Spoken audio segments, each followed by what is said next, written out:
दोस्तों, आप जब कभी भी उत्तर प्रदेश के आगरा जिले में स्थित ऐतिहासिक स्थल फतेहपुर सीकरी की यात्रा करेंगे तो वहां के गाइड आपको एक जगह जरूर दिखाएंगे और वह वो जगह है जहां मुगल बादशाह अकबर के हुक्म पर अनारकली को जिंदा दीवार में चिनवा दिया गया था। साथ ही वहां के गाइड बताते हैं कि यहां से शुरू होकर यह सुरंग लाहौर तक जाती है। एक साधारण पर्यटक उनकी बातों से प्रभावित हुए बिना नहीं रहता, लेकिन इतिहास का जरा सा भी ज्ञान रखने वाला व्यक्ति उनके इस झूठ को बड़ी आसानी से पकड़ लेता है।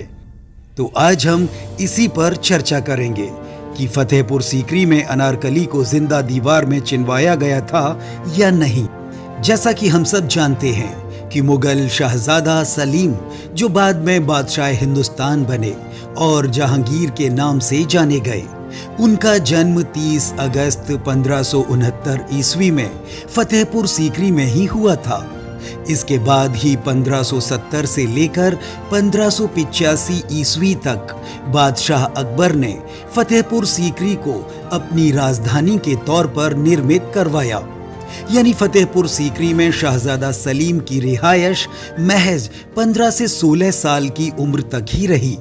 इसके बाद यहाँ पर पानी की कमी और उत्तर पश्चिमी प्रांतों को अपने कब्जे में बनाए रखने और हुकूमत के सभी हिस्सों पर नजर बनाए रखने के लिए बादशाह अकबर ने 1585 ईस्वी से 1598 ईस्वी तक मुगलिया हुकूमत की नई राजधानी लाहौर को बना दिया था।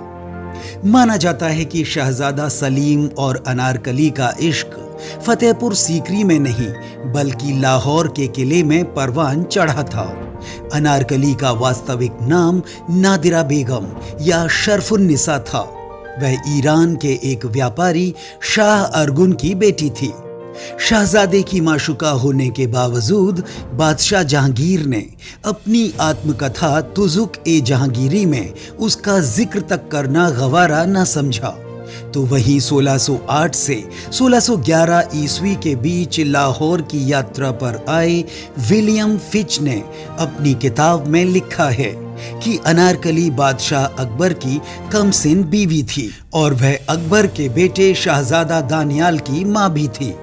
वहीं फिंच आगे लिखते हैं कि बादशाह अकबर को शक था कि शहजादा सलीम के अनारकली से नाजायज ताल्लुकात हैं। यह जानकर उसने अनारकली को लाहौर के किले की दीवार में जिंदा चिनवा दिया। शहजादा सलीम जब बादशाह जहांगीर बना तो उसने अपनी माशूका की याद में शाहदरा में मौजूद एक बाग में एक खूबसूरत मकबरा बनवाया जो लाहौर में मौजूद था। वही तहकीकात चिश्तिया के लेखक अहमद चिश्ती ने लिखा है कि मैंने संगमरमर का वह मकबरा अपनी आंखों से खुद देखा है जिस पर अल्लाह के 99 नामों के साथ लिखा है कि ए दिलो अजीज माशूका, अगर मैं एक मर्तबा तेरे चेहरे का दीदार कर पाऊं तो कयामत के रोज मैं खुदा का लाख लाख शुक्र अदा करूंगा। तो वही सिर की तरफ सुल्तान सलीम अकबर लिखा हुआ था। इतिहासकारों का मानना है कि इस मकबरे का निर्माण 1615 ईस्वी में बादशाह जहांगीर ने अपनी माशूका अनारकली की याद में करवाया था, जिसे 1599 ईस्वी में बादशाह अकबर ने अपने बेटे के साथ नजरें चार करने के गुनाह के लिए जिंदा ही दीवार में चिनवा दिया था। हालांकि इश्क तो दोनों ने किया था, पर सजा अकेले अनारकली को अपनी जान देकर भुगतनी पड़ी। अनारकली और शहजादा सलीम के इश्क की दास्तान को सैयद अब्दुल लतीफ ने अपनी किताब तारीख लाहौर में, तो कन्हैयालाल और इम्तियाज अली ने भी अपनी किताबों में इनके ब्यौरे लिखे हैं। इसके साथ ही मैं अपने दर्शकों को बता देना चाहता हूं कि फतेहपुर सीकरी के साथ अनारकली का कोई रिश्ता नहीं था और ना ही वह कभी यहाँ मौजूद रही थी और यहीं पर दीवार में जिंदा चिनवाए जाने की कहानी पूरी तरह से भ्रामक और झूठ पर आधारित है। यहाँ मौजूद लगभग सभी कब्रें चिश्ती परिवार के सदस्यों से ही ताल्लुक रखती हैं।